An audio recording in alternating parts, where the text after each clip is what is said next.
እንኳን ለ1447ኛው የኢድ አል-አድሃ አረፋ በዓል በሰላም አደረሳችሁ። ለመላው የእስልምና እምነት ተከታዮች በሙሉ ሰላም ጤና ይስጥልን። የተወደዳችሁ የመሃል ሚዲያ አድማጭ ተመልካቾቻችን እንደምን ውላችኋል? እነሆ ዘወትር በዚህ ሰዓት ወደ እናንተ የሚደርሰው ቀን መሃል ዜናችን ተጀምሯል። በቅድሚያም ዋና ዋናዎቹን በማስቀደም እንጀምራለን። የ1447ኛው የኢድ አል-አድሃ አረፋ በዓል በእስልምና እምነት ተከታዮች ዘንድ በመላ ሀገሪቱ በተለያዩ ሃይማኖታዊ ስርዓቶች እየተከበረ ይገኛል። 1447ኛው የኢድ አል-አድሃ አረፋ በዓልን አብሮነትን በማጎልበት በመረዳዳትና በመተጋገዝ ማክበር ይገባል ሲሉ የሐረሪ ክልል የእስልምና ጉዳዮች ከፍተኛ ምክር ቤት ፕሬዝዳንት የሆኑት ሼህ አብዱሰላም ጅብሪል አመለከቱ። በዓሉን ከተመለከቱ መረጃዎቻችን ወጣ ስንል ግብጽ በኤርትራ ዩኒቨርሲቲ ልትከፍት መሆኑ ተሰምቷል። ዝርዝር ዘገባን ይዘናል። የህወሓት ወታደሮች ቤት ለቤት ትጥቅ ማስፈታት ጀመሩ። የጦር መሳሪያ ያላቸው ሰዎችን ትጥቅ እየነጠቁ እያስፈቱ መሆኑ ታውቋል። በከተማዋ ከፍተኛ የጦርነት ስጋት ድባብም እንደሚታይ ተዘግቧል። ዝርዝር መረጃውን ይዘናል። በመከላከያ ታርጋ የታገዘ የእገታ ሙከራ በአዲስ አበባ መክሸፉ ተሰማ። ተጠርጣሪዎችም በቁጥጥር ስር ውለዋል። ሌላኛው ርዕሰ ጉዳያችን ነው። ከውጭ እስራኤል በሊባኖስ በተከታታይ በፈጸመቻቸው ጥቃቶች ቢያንስ 31 ሰዎች መገደላቸው ተገለጸ።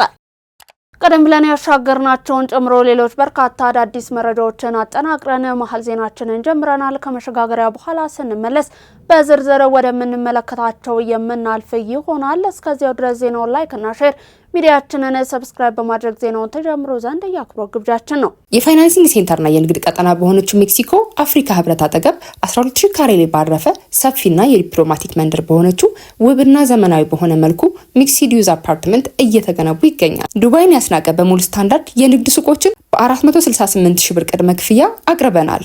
ይህ ሞል ፓኖራሚክ ሊፍት የተገጠመለት ሁሉም የንግድ ሱቆች በበቂ ሁኔታ ተደራሽነትና እይታ እንዲኖራቸው ተደርገው የተሰሩ በቂ ፓርኪንግ፣ ለባንክ፣ ለፋርማሲ፣ ለስፔር ፓርት፣ ለኤሌክትሮኒክስ መሸጫ፣ ለካፌ፣ ለሱፐርማርኬት እና ለተለያዩ የቢዝነስ ስራ ማዋል የሚችሏቸው ከ16 ካሬ ጀምሮ በተለያየ ካሬ አማራጮች አቅርበናል። ቀሪውን በሰባቱ ዙር የሚከፍሉት። በተጨማሪም የመኖሪያ ቤቶቻችን ከቱርክና ዱባይ አምጥተን ባጣመርናቸው ዲዛይኖች በቪላ ሞድ ስታንዳርድ ዲዛይን በተደረጉ ቤቶቻችን ላይ በሁሉም ክፍሎች ሰፊ በረንዳና የተፈጥሮ ብርሃን እንዲኖራቸው ተደርገው የተሰሩ ናቸው። በ10% ቅድመ ክፍያ ከባለ 1 እስከ ባለ 3 የመኝታ አማራጮችን አቅርበናል። በኮምፓውንድ መንደራችን ውስጥ የመዋኛ ገንዳ ለህፃናትና ለአዋቂ፣ የመሮጫ ትራክ፣ ጂምናዚየምና ስፓ፣ የከርሰ ምድር ውሃ፣ የመኪና ቻርጂንግ ስቴሽን እነዚህንና ሌሎቹን ያካተተ።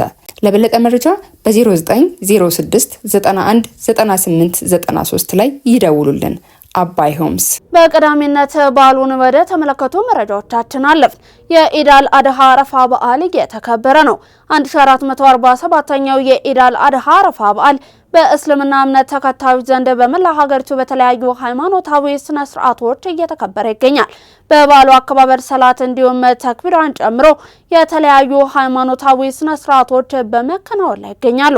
የኢትዮጵያ እስልምና ጉዳዮች ጠቅላይ ምክር ቤት በሀገር ውስጥ እንዲሁም በውጭ ሀገራት ለሚገኙ ኢትዮጵያውያን ሙስሊሞች የእንኳን አደረሳችሁ መልካም ምኞቱን ገልጿል። ህዝበ ሙስሊሙ የኢድ አል-አድሃ አረፋ በዓልን አቅመ ደካሞችን በመደገፍ እስላማዊ እሴቱን ጠብቆ እንዲያከብርም ጥሪን አቅርበዋል። በዓሉ የነብዩላህ ኢብራሂም ታማኝነት፣ መስዋዕትነትና ትዕግስት የሚታወስበት በመሆኑ ህዝበ ሙስሊሙ መንፈሳዊ እሴቱን ጠብቆ ሊያከብረው እንደሚገባም አውስተዋል። በዓሉን በመረዳዳት እንዲሁም በመተጋገዝ ማክበር እንደሚገባ ገልጾም አቅመ ደካሞችን፣ ወላጆቻቸውን ያጡ ህጻናትንና ህሙማንን በመጠየቅና በመርዳት ማክበር ይገባል ምን ያሉት።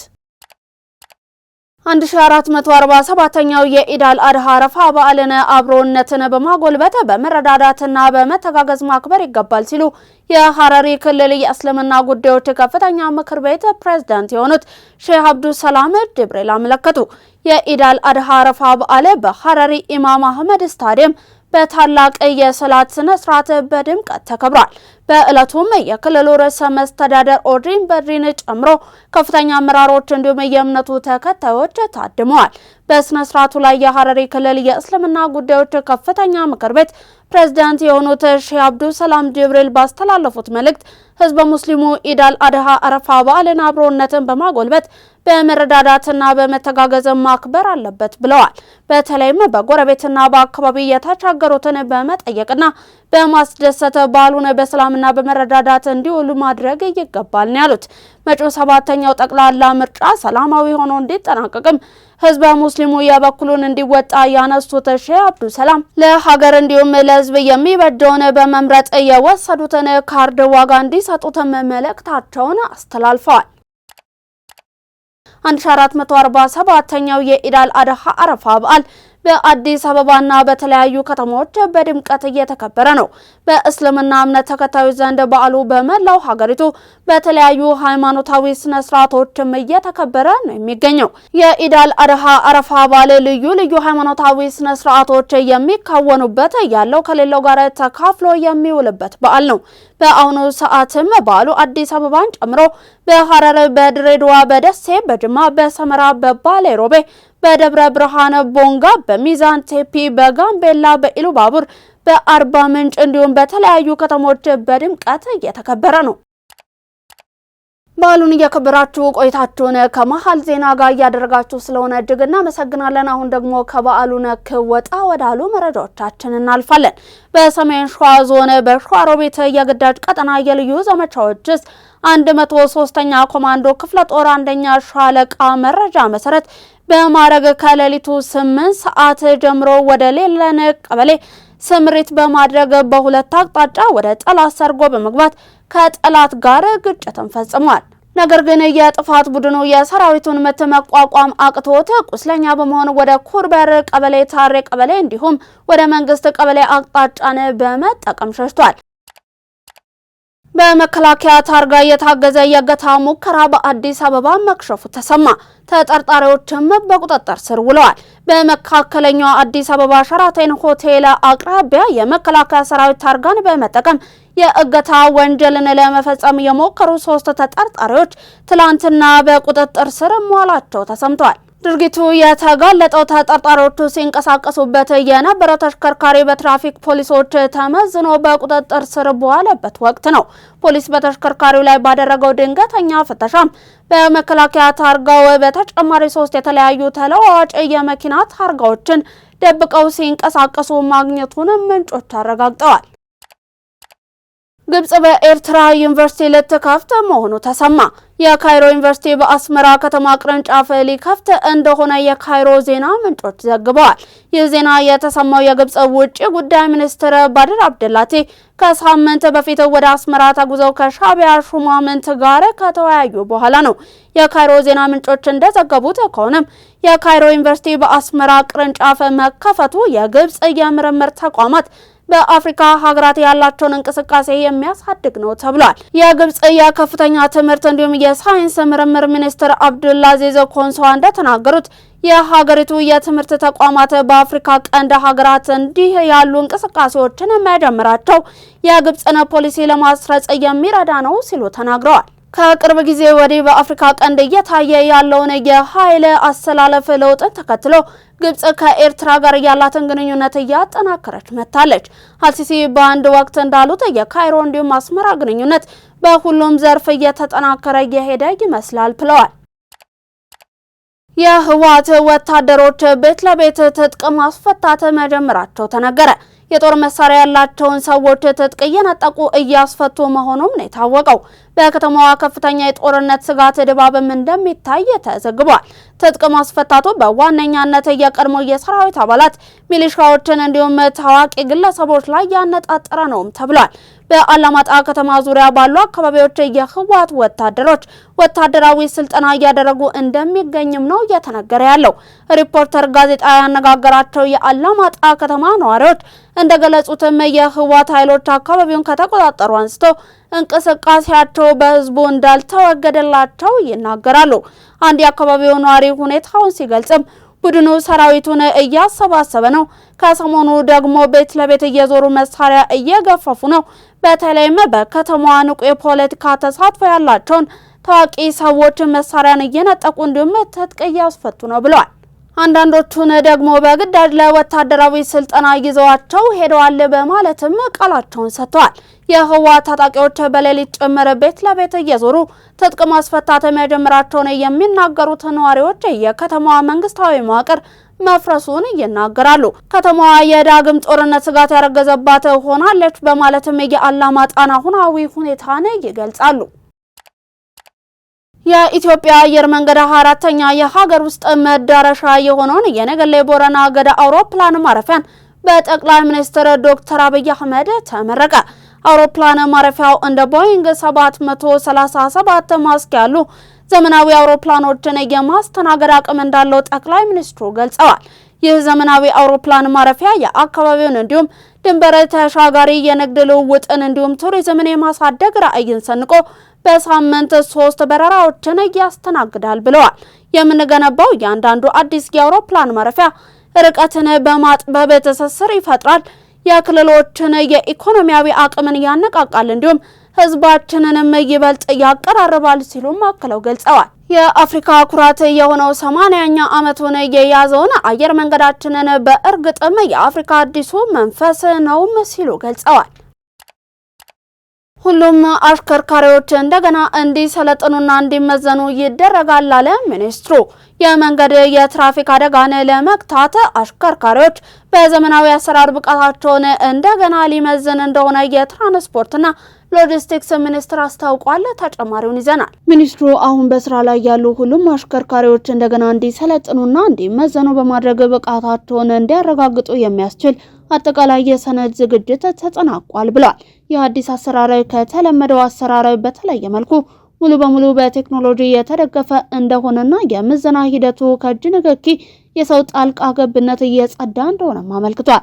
አሽከርካሪዎች ፈተናውን ከመውሰዳቸው በፊት ቅድመ ስልጠና እንደሚወስዱና ከመጀመሪያው ምዝገባ ጀምሮ እስከ ስልጠናው ብሎም ምዘናና ሰርቲፊኬሽን ድረስ ያለው አጠቃላይ ሂደት በዘመናዊ ሲስተም እንደሚሰራ ነው ሚኒስትሩ ያመለከተው። ይህ ስራን ለመስራት ሚኒስትሩ ኤስዲኤስ ሴፍቲ ኤንድ ድራይቪንግ ስኪልስ ከተባለ ኃላፊነቱ የተወሰነ የግል ማህበር ጋር የስራ ውል ስምምነትን መፈረሙንም አሳውቋል። ሁሉም አሽከርካሪዎች አዲሱን የብቃት ምዘና በመውሰድ እንዲሁም በተቀመጠው መስፈርት መሰረት ብቃታቸውን በተጨባጭ በማረጋገጥ ብቻ እንዲያሽከረክሩ የሚያስገድድ ዘመናዊ የቁጥጥር ስርዓት እንደሚዘጋጅም ተነግሯል። ሚኒስትሩ ሁሉም አሽከርካሪዎች በዚህ ሂደት የሚያልፉ መሆኑ እንደተጠበቀ ሆኖ በተለይ ለዚህ ዙር በቅድሚያ ማንኛውም የንግድ ተሽከርካሪ የሚያሽከረክር አሽከርካሪ የምዝገባና የስልጠና እንዲሁም የምዘና ሂደቱ በቅርቡ ስለሚጀምር ዝግጁ እንዲሆን ሲል አሳስቧል። የብር ምንዛሬ ሙሉ በሙሉ በገበያ እንዲወሰን አይኤምኤፍ ጠየቀ። የዓለም አቀፍ የገንዘብ ድርጅት አይኤምኤፍ ልዑክ በኢትዮጵያ የኢኮኖሚ ማሻሻያ ፕሮግራም ላይ ያደረገውን 5ኛውን ግምገማ በአዲስ አበባ አጠናቋል። ድርጅቱ የኢትዮጵያ መንግስት የብርን የውጭ ምንዛሬ ተመንን ሙሉ በሙሉ ለገበያ ፍላጎትና አቅርቦት እንዲውል የመንግስት ቀጥተኛ ድጎማዎችን በሂደት እንዲያስወግድ እንዲሁም የሀገር ውስጥ ታስክ ስብሰባን በከፍተኛ ሁኔታ እንዲያሳድግም ጠይቋል። ይህ የአይኤምኤፍ ጥያቄ ተግባራዊ መሆን መጀመሩን ተከትሎ ውሳኔው በተራው ህዝብ እንዲሁም በንግዱ ማህበረሰብ ላይ ፈጣንና ከፍተኛ ጫናን እያሳደረ ይገኛል። የብር የመግዛት አቅም መውረድ፣ የዋጋ ንረት መናር እንዲሁም የኑሮ ውድነት መባባስ ዋነኛ ማሳያዎችም ናቸው። በተጨማሪም መንግስት የታክስ ገቢውን ለማሳደግ የጀመረው ጥብቅ ቁጥጥር መደበኛውን የታክስ ህግ የማስከበር ሂደትን ወደ አስገዳጅ እየቀየረው ይመስላል ሲሉ የዘርፉ ባለሙያዎች ስጋታቸውን እየገለጹ ይገኛሉ። ውድ ተመልካቾቻችን እየተመለከታችሁ የምትገኙት ለዛሬ ዕለተ ረቡዕ ወደ እናንተ እንዲደርሱ ያጠናቀርናቸውን የቀን መረጃዎቻችን ነው። አሁን ደግሞ ከባህር ማዶ ወደ ያዝናቸው እናልፋለን። የፋይናንሲንግ ሴንተርና የንግድ ቀጠና በሆነችው ሜክሲኮ አፍሪካ ህብረት አጠገብ 12000 ካሬ ላይ ባረፈ ሰፊና የዲፕሎማቲክ መንደር በሆነችው ውብና ዘመናዊ በሆነ መልኩ ሚክስድ ዩዝ አፓርትመንት እየተገነቡ ይገኛል። ዱባይን ያስናቀ በሙሉ ስታንዳርድ የንግድ ሱቆችን በ468,000 ብር ቅድመ ክፍያ አቅርበናል። ይህ ሞል ፓኖራሚክ ሊፍት የተገጠመለት ሁሉም የንግድ ሱቆች በበቂ ሁኔታ ተደራሽነትና እይታ እንዲኖራቸው ተደርገው የተሰሩ በቂ ፓርኪንግ፣ ለባንክ፣ ለፋርማሲ፣ ለስፔር ፓርት፣ ለኤሌክትሮኒክስ መሸጫ፣ ለካፌ፣ ለሱፐርማርኬት እና ለተለያዩ ቢዝነስ ስራ ማዋል የሚችሏቸው ከ16 ካሬ ጀምሮ በተለያየ ካሬ አማራጮች አቅርበናል። ቀሪውን በ7 ዙር የሚከፍሉት። በተጨማሪም የመኖሪያ ቤቶቻችን ከቱርክና ዱባይ አምጥተን ባጣመርናቸው ዲዛይኖች በቪላ ሞድ ስታንዳርድ ዲዛይን በተደረጉ ቤቶቻችን ላይ በሁሉም ክፍሎች ሰፊ በረንዳና የተፈጥሮ ብርሃን እንዲኖራቸው ተደርገው የተሰሩ ናቸው። በ10% ቅድመ ክፍያ ከባለ 1 እስከ ባለ 3 የመኝታ አማራጮችን አቅርበናል። በኮምፓውንድ መንደራችን ውስጥ የመዋኛ ገንዳ ለህፃናትና ለአዋቂ፣ የመሮጫ ትራክ፣ ጂምናዚየምና ስፓ፣ የከርሰ ምድር ውሃ፣ የመኪና ቻርጂንግ ስቴሽን እነዚህንና ሌሎቹን ያካተተ። ለበለጠ መረጃ በ0906 91 98 93 ላይ ይደውሉልን። አባይ ሆምስ። በኢራን ለ3 ወራት ተቋርጦ የነበረው የኢንተርኔት አገልግሎት መጀመሩ ተነገረ። በኢራን ጦርነት ከተጀመረበት ጊዜ አንስቶ የኢንተርኔት አገልግሎት ተቋርጦ በኢራን ለ3 ወራት ያልተቋርጦ የቆየው የኢንተርኔት አገልግሎት ዳግም መጀመሩን የሀገሪቱ ምክትል ፕሬዝዳንት አስታውቀዋል። መሐመድ ሬዛ አረፍ ማክሰኞ ዕለት በኤክስ ገጻቸው ላይ ባሰፈሩት መልእክትም ነፃ እንዲሁም ቁጥጥር የሚደረግበት የኢንተርኔት አገልግሎትን ለመስጠት የመጀመሪያ እርምጃን ወስደናል ብለዋል። ኔትብሎክስ እንዲሁም ኬንቴክ የተባሉ የዓለም አቀፍ የኢንተርኔት ግንኙነቶችን የሚከታተሉ ተቋማት በኢራን ዛሬ ከምሳ ሰዓት ጀምሮ በከፊል የኢንተርኔት አገልግሎት መጀመሩን ተናግረዋል። በኢራን የኢንተርኔት አገልግሎት የተቋረጠው አሜሪካ እንዲሁም እስራኤል የካቲት 21 ቀን 2018 ዓ.ም በሀገሪቱ ላይ ጦርነት መክፈታቸውን ተከትሎ ነው። የኢራን ባለስልጣናት በጦርነት ወቅት ኢንተርኔት እየተዘጋው ከደህንነት ጋር በተያያዘ ምክንያት እንደሆነም ይናገራሉ። ይህንን በማድረግ ስለላ፣ ክትትል እንዲሁም የሳይበር ጥቃቶችን ለመከላከልም እንዳሰቡም ጠቁመዋል። በቴህራን የሚገኝ አንድ ግለሰብ ዛሬ የዋይፋይ አገልግሎት መጀመሩን ለቢቢሲ መናገሩም ነው የተሰማው። ኔትብሎክስ የኢንተርኔት አገልግሎት የሚቀጥል ስለመሆኑ ግልጽ ግን አይደለም ብለዋል። እስራኤል በሊባኖስ በተከታታይ በፈጸመቻቸው ጥቃቶች ቢያንስ 30 ሰዎች መገደላቸው ተገለጸ። እስራኤል በተከታታይ በምስራቃዊት እንዲሁም ደቡባዊ ሊባኖስ በፈጸመቻቸው ጥቃቶች በርካታ ህጻናትን ጨምሮ ቢያንስ 31 ሰዎች መገደላቸውን የሊባኖስ ጤና ሚኒስቴር አስታውቋል።